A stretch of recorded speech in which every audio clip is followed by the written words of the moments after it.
You know who also knows? Our political science professor friend, James Taylor. Yeah, James is a political science professor at the University of San Francisco, and he is joining us now. Good morning, Professor. So let's talk about the debate. Big picture, big takeaways for you. Is it more about the style and President Biden's performance, or the substance and the concerns about what President Trump said, a lot of things that aren't true? What's your big takeaway? I love the way you frame that, because I think in the next, the initial reaction is Trump not Biden out. It was a TKO.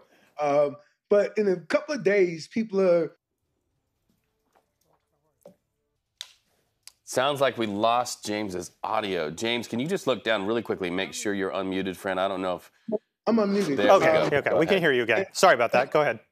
And so I think, the content, when we reduce it and analyze it, the sort of post-debate analysis, you'll see the substance of what Biden presented, even though it wasn't presented in a vigorous way that is troubling the Democrats. Trump lied at least 30 times, they're saying initially, and that's going to backfire on Trump. So yes, he beat up the champion in the first round, if you use a boxing analogy, but just like we saw in the recent national boxing championship, the undefeated champion got beat up by a guy that was juiced up right, and then they took the title away from the guy, and now the original guy is undefeated. After the dust settled, right, the initial rendition was Warren Garcia cheated, right? Garcia won. Within no time, it was sorted out. And I think the same thing is going to happen here. Biden clearly did not perform well in the ring.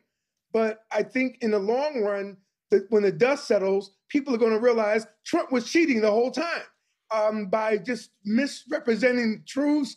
The thing that was so frustrating is that Biden had no counterpunches to Trump's wild claims about everything, about Charlottesville, about Ukraine, about foreign policy, domestic policy. So Biden's age versus Trump lies is now the takeaway from last night. Well, I'm going to ask somebody who has the best eyeglasses in all of television news this morning about vision and how voters are seeing this. We've heard from a lot of voters this morning who say, it didn't change my mind. Nothing that I saw changed my mind. As you, a professor, look at debates over years, do debates really move the needle one way or the other? I mean, when there are big things that happen, right, in debates, we know they do historically. But the arc of debates and in analyzing debates, do they really do anything to change people's minds?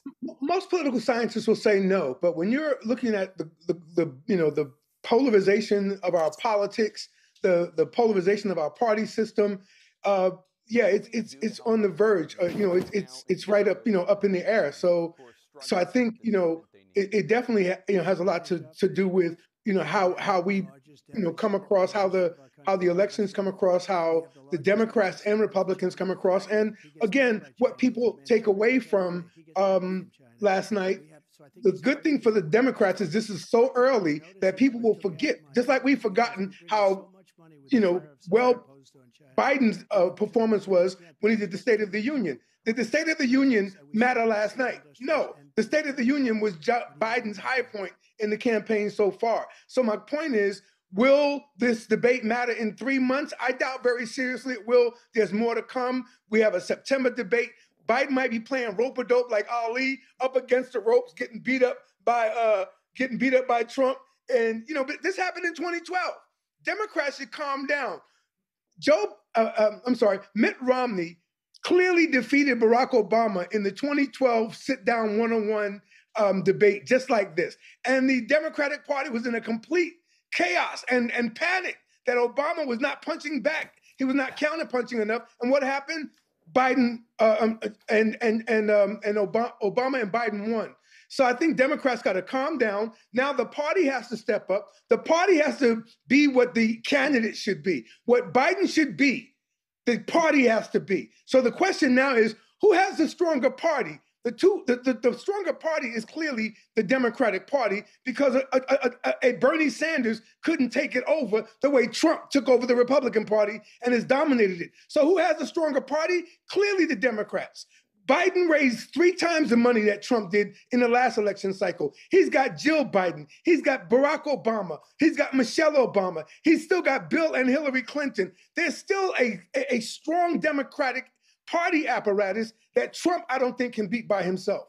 So that is going to be, I think, what plays out is Biden lost this battle, but the Democrats can still win the war.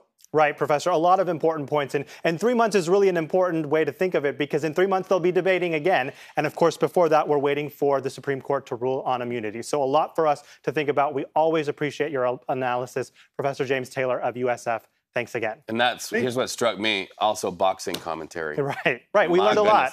Boom, boom. Thank you, Professor.